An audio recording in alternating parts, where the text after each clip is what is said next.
Hello everyone and welcome to Cinderful Gaming. I hope you're all doing well, I hope you're all staying safe, and most of all, I hope you're all fighting that war against the grey.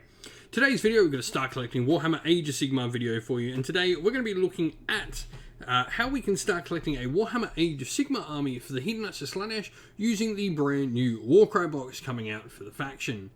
A couple of these Warcry boxes and a few other pieces will give you a solid start to a 1000 point army and a great and cheap entry point into Warhammer Age of Sigmar. These box sets are great value in general, giving you just so many different things you can do with them. Not only are they great for Warcry, but they're also great for Warhammer Age of Sigmar, and it's the Age of Sigmar part that we'll be focusing on today. In this video, we'll talk about what exactly we get inside the contents of the box set, some units we can use to add onto that, and finally finish off the video with a little sample army list for you. But what's in the box set to begin with? Well, to start off with, we get either 5 Myrmidon Painbringers or Symbarosh Twin Souls. This is a dual kit and the new sort of elite troop for the Slaanesh. Myrmidon Painbringers have 2 wounds apiece on a 4-up save, 2 attacks in combat with 3s, Ren 1, damage 1. They also get a bonus to their saves as well, if they're getting targeted by melee weapons, and they've got the Dance of the Wailing Blade as well, so they can do mortal wounds on the 6 to hit, which is pretty nice. So they're a pretty survivable unit. 3-up save, 2 wounds when they get all their benefits, meaning, you know, all-out defense on them if they're using their shields in combat, means they're going to be ignoring a point of rend. 3-up ignoring a point of rend pretty easily is nice for a solid unit. Symbarosh Twin Souls are much more offensive. A 4+ save and 2 wounds once again. They do have 2 inches of movement over the Painbringers with an 8-inch move, which is really nice for foot troops. You've got the Fractured Soul, where at the start of their hero phase you can pick one of the following abilities to apply to the unit, and you must pick a different ability each round. So you flip between these 2 abilities. You can either reroll hit rolls for attacks made with melee weapons by the unit, or you roll a dice each time you allocate a wound, and on a 5+, the mortal wound or the wound is negated. So you've got the cool sort of toss-up between getting more offense or a wall save. So some pretty cool stuff. They don't have any rend, and they are 3 attacks at 4s to hit and 3s to wound with damage of 2. So your Painbringers are a little bit more consistent, probably going to put more consistent, but if the Twin Souls can spike, they are definitely going to do a lot more. Speaking of the other unit we have access to, this is the Blissbarb Archers, a really solid unit to have in any Slaanesh force, as these guys can generate a ton of depravity with some decent shooting. 2 shots and 4s, Ren 1, damage 1 is nice, and they can run and still shoot later in the turn. They've got a Homunculus in the unit as well, which can add 1 to wound rolls for attacks made with missile weapons by this unit while it includes the Homunculus. So pretty nice. They'll be 4s and 3s most of the time, which is pretty cool. The 6-up save is pretty flimsy, especially with 1 wound apiece, but if you can use them correctly, keep them alive, they can be great at generating depravity points for the army.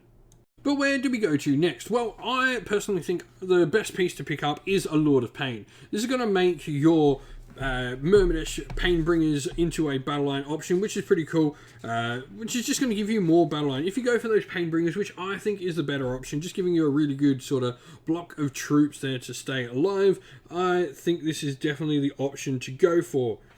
On the other hand, you do have the other option for the Symbarosh Twin Souls. They'll also become battle line if you've got a Lord of Pain. So both options become battle line. This Lord of Pain is just going to allow you to have more battle line troops in your army. He's got a decent little profile, 5 wounds, a 4-up save, 2-inch reach, and 5 attacks at 3s, Ren 1, damage 2. He'll take out little chaff units by himself. Share the Pain, he rolls a dice each time he allocates a wound or mortal wound. On a 5+, it's negated, and in addition, each time a wound or mortal wound inflicted by this ability is negated, the attacking unit suffers a wound instead. So he's got a ward save that actually puts back damage into your opponent. His command ability, he can pick a friendly mortal Hedonite unit within 12 inch and give them rerolls to hit. So this is why I generally like the Painbringers more. His command ability is allowing us to get that rerolls to hit that we would get, which is really the Symbarosh Twin Souls big thing. So 3s rerolling is really nice. Now, not only that, but Slaanesh generally do like summoning a lot, so I recommend having a look at the demon options for your Slaanesh after. You've probably got enough with a Lord of Pain and the 2 box sets to give you most of your army, and I think it's time to look at a couple of the different options. Demonettes are your basic demon for the army. Ren 1, 4s with 2 attacks each, and they can run and charge is really nice. It's just a solid, cheap unit you can summon to the battlefield. They've only got 1 wound apiece, so they're not necessarily going to have any wounds allocated to them all that often, but they are a good unit. A Keeper of Secrets, on the other hand, is your big demon for the army, and he has some cool abilities that he can do, allowing other units nearby to do some cool combat phase activations. just getting more out of your units around the keeper itself, which is really nice. His excess of violence is really where it all at. Now it's got some other cool abilities where it can use the Locust of Diversion to stop enemy units piling in, and it's also a 2-cast wizard as well, which is really nice. Another unit I like for Slaanesh at the moment is I like Fiends. They've got multiple wounds, which means they can stay alive and generate your depravity points all the easier. Your opponent's wizards subtracts casting rolls around them. They've got their deadly venom attack where they can do some cool extra damage with them, and also their crushing grip. If they are modified wound roll for an attack with a deadly pincers of 6, they do D3 damage rather than 1. You've got the Soporific Musk where they're -1 to hit as well. In addition, while each unit has 4 or more models, you subtract 1 from wound rolls as well. So another just cool unit to summon to your battlefield.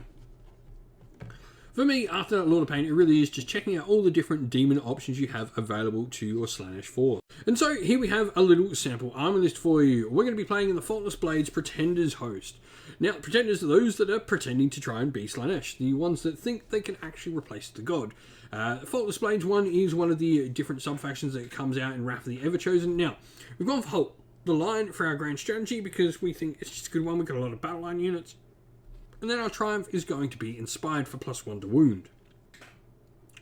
And so, we've got our Lord of Pain, who's going to be our general. Thanks to being in the Pretenders host, we're going to get 2 command traits instead of 1. So, he's going to have the Contest of Cruelty, which he must take from being in the Pretenders Faultless Blades host.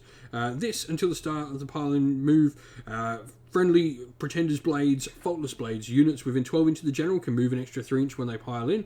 And then he's going to also have the Monarch of Lies as his other command ability, which is going to be, at the start of the combat phase, you can pick an enemy hero within 3 inch and subtract 1 from hit rolls for that unit. So pretty nice. He's got the Contemptuous Brand as his artifact, which he must take. This add 1 to the wound rolls for attacks made with him, so he's going to be 3s and 2s on his attacks. Pretty nice. Now, because we are playing Pretenders, we're going to get to reroll hit rolls of 1 for attacks made with melee weapons by Pretender units that have 10 or more models, whilst your general is on the battlefield. So, for this reason, we've gone for 15 Myrmidesh Painbringers. They are going to be the big meat of the army. Big unit, they become battle line thanks to Lord of Pain, allowing us to reinforce them twice. This is just going to be a solid little core to the army. It should be pretty survivable and hit okay.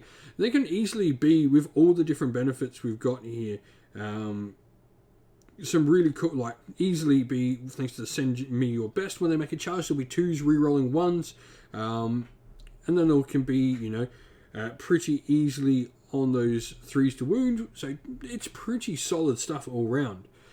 2 units of 11 Blissbarb Archers, well really 10, and then the Homunculus in them.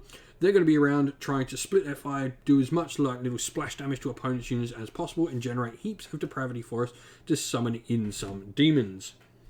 Everything is wrapped up in a battle regiment, meaning it's a 1-drop. We're 1930, meaning there's a really good chance we are going to get that Triumph.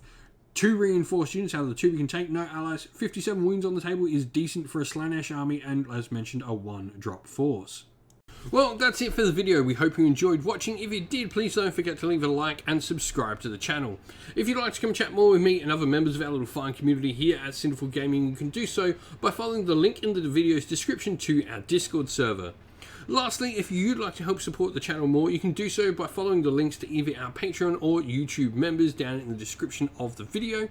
It goes a massive way to helping the channel continue to produce the content that it does. We'd like to give a special shout out to all our patrons and YouTube members, so a special thank you to our Patreons: Christian Weir, James Soren, Greenskins Gaming, AJC, Kenny Lowell, Outer and Shop First, Andrew Bowen, Nathan Fee, The Rising Ape, Cure Dynamic, Agu, Anthony B, Anton Nilsson, JJ Austrian, Average Wargamer, Domir, Mark Harvey, James Cater, and Samuel. And a shout out to our YouTube members: Green Roots Gaming, Kenton Young, Chris Rawls, Ronya, Vinny, Lochloric, The Johnny84, David Ellsworth, Revenar, Wolfric Nick, Broken Chef, Sean Scott, and Ariana Edwards. Finally, a last special shout out to Lady Witchfox Art, who does all the amazing artwork for the channel that you see pictured here, and to Xmorphic, who does all the amazing background work on our Discord server for us. Thank you both, you do amazing work. That's it though. Please don't forget to leave a like and subscribe. Once again, stay safe, stay well, and most of all, keep fighting that war against the Grey. Ciao for now.